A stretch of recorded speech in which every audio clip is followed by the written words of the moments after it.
Picture this. You have a completely flawless financial machine. We're talking about a brilliant, multi-billion-dollar engine designed by literally some of the sharpest, most ruthlessly calculating minds on Wall Street. Its only purpose? To generate massive, unimaginable amounts of wealth with absolute efficiency. And for years, this machine operated perfectly in the background of our economy. It hummed along, anticipating market moves with just absolute surgical precision. It relied entirely on logic, on rock-solid fundamental data, on the cold, hard mathematics of traditional high finance. But what exactly happens when that perfect billion-dollar machine encounters an anomaly it simply wasn't programmed to understand? What happens when a totally unprecedented disruption throws a massive wrench straight into the gears? Welcome to this explainer. Today we are completely unraveling the anatomy of a market quake that shook the very foundations of Wall Street, and in the process, completely redefined the rules of the game. So right off the bat, here is the central mystery we are going to unpack today. How on earth does a Wall Street portfolio manager, a bona fide financial genius who did everything exactly right, who followed all the traditional models, who played strictly by the established, time-tested rules of the market, end up suffering one of the most catastrophic, mind-bending financial losses in modern human history? We are talking about $6.8 billion just vanishing into thin air. Poof, gone. And the craziest part?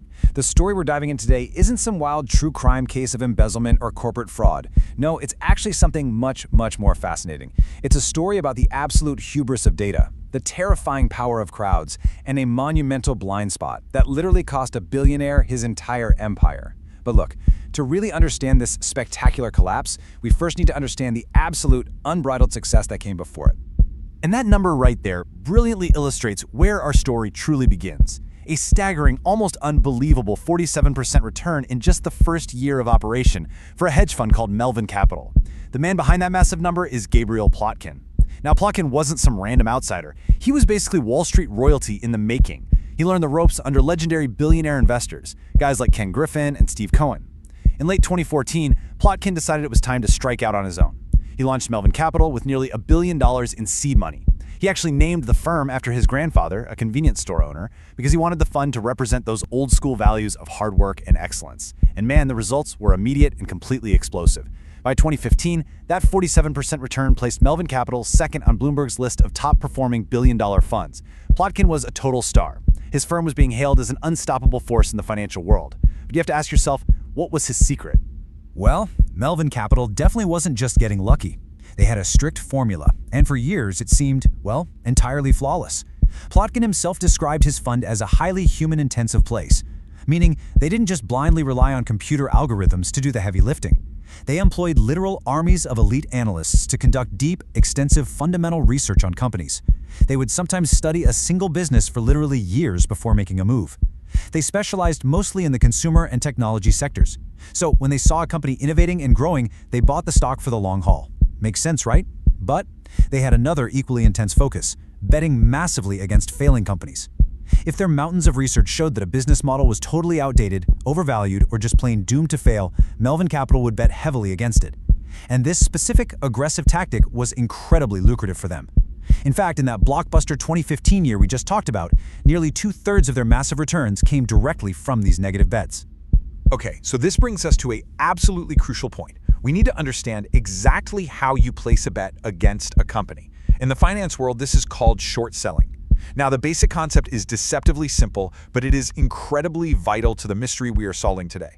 When you short a stock, you don't actually own it. Instead, you borrow shares of a stock from a broker because you strongly believe the price is about to crash. You immediately take those borrowed shares and sell them on the open market at the current high price. Boom, you pocket that cash. And then you just wait. When the company inevitably stumbles and the stock price plummets, you buy those exact same shares back at the new, much lower price. You return the borrowed shares to the broker, and you get to keep the difference as your profit. It's perfectly legal, it's completely routine on Wall Street, and Melvin Capital was an absolute master at it. They were legally, systematically profiting from a company's decline. But there is a hidden, truly terrifying catch to this mechanism.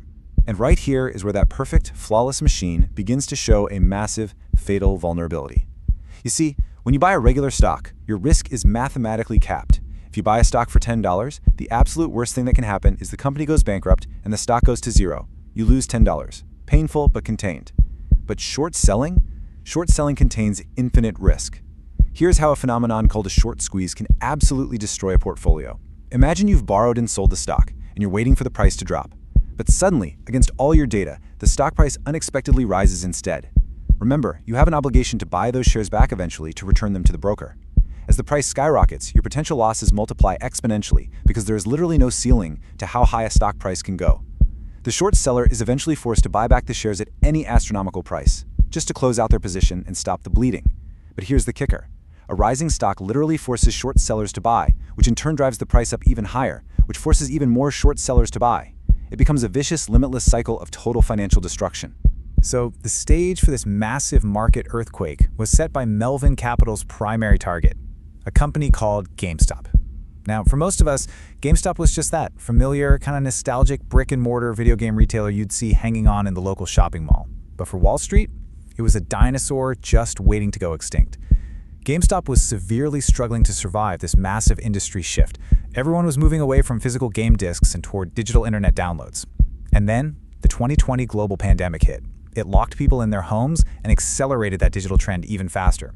So for Gabriel Plotkin and his elite team of analysts, GameStop looked like the absolute perfect short target. In fact, they had actually been shorting GameStop all the way back since Melvin Capital was founded in 2014. To them, there was no emotion involved, it wasn't personal at all, it was just a completely outdated business model meeting its mathematically inevitable end. And honestly, if we look closely at the hard data, Melvin Capital's bet seemed undeniably logical. This is what I call the hubris of data.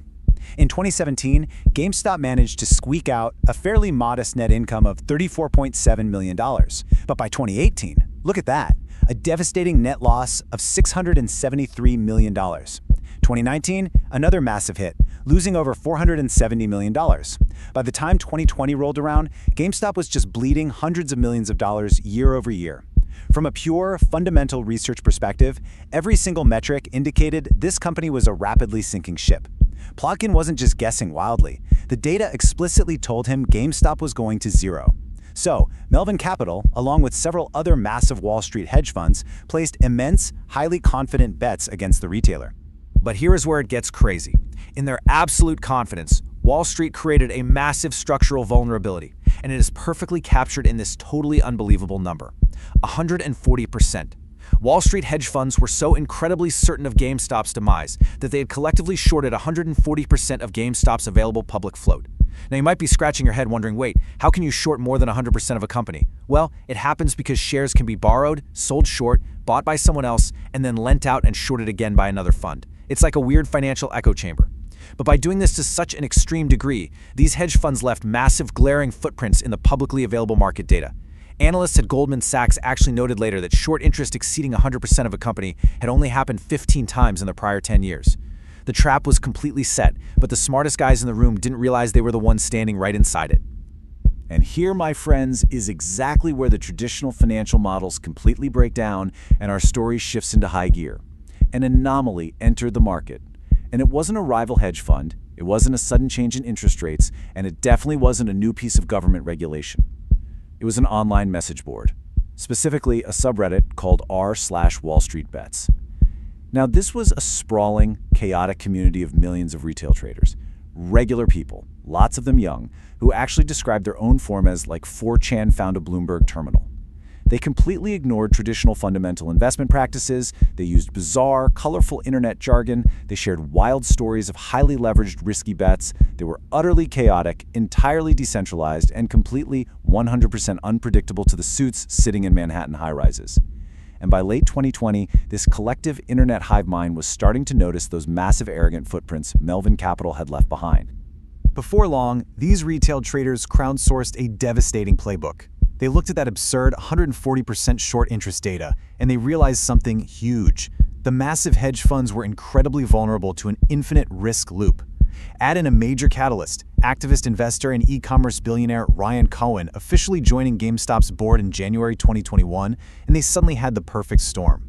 Cohen was a beacon of hope that the company could actually pivot to digital and survive. All the internet mob needed now was a weapon.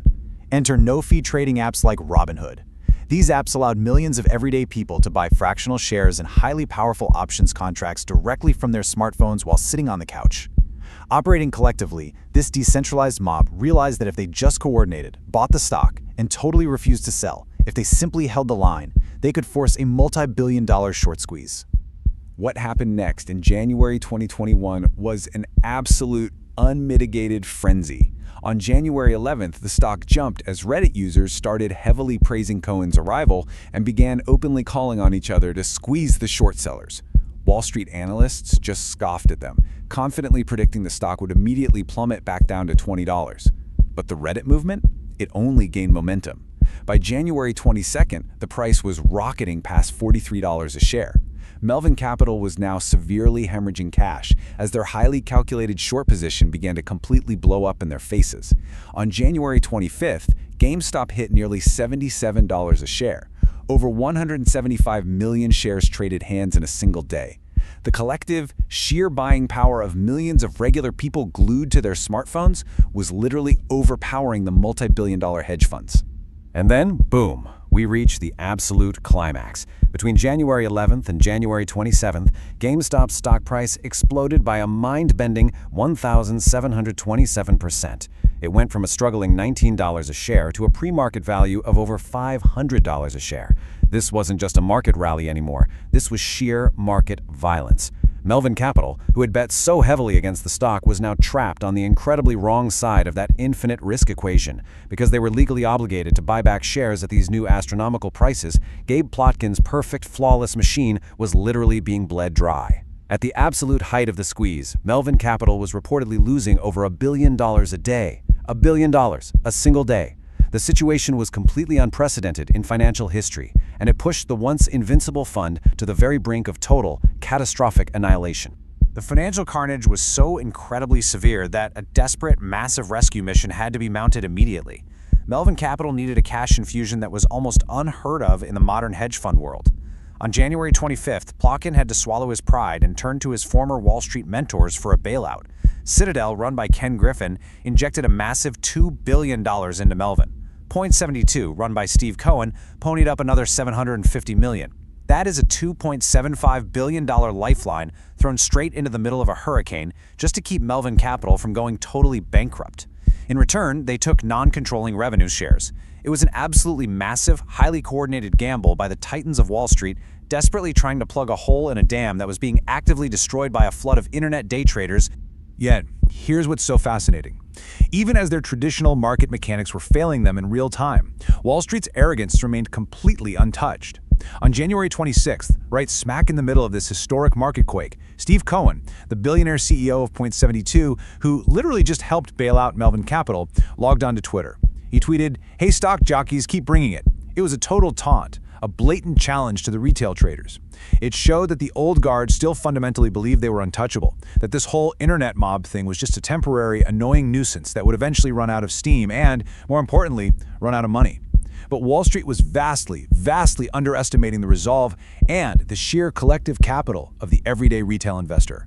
But then, on Thursday, January 28th, a shocking plot twist completely changed the narrative of the entire event.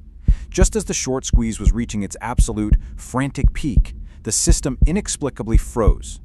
Robinhood, the very smartphone app that most retail investors were using to buy GameStop, the app literally named after the legend of taking from the rich and giving to the poor, suddenly halted the purchasing of GameStop stock. Let me repeat that. You could sell the shares you already owned, but you could not buy any new ones. Other brokerages quickly followed suit.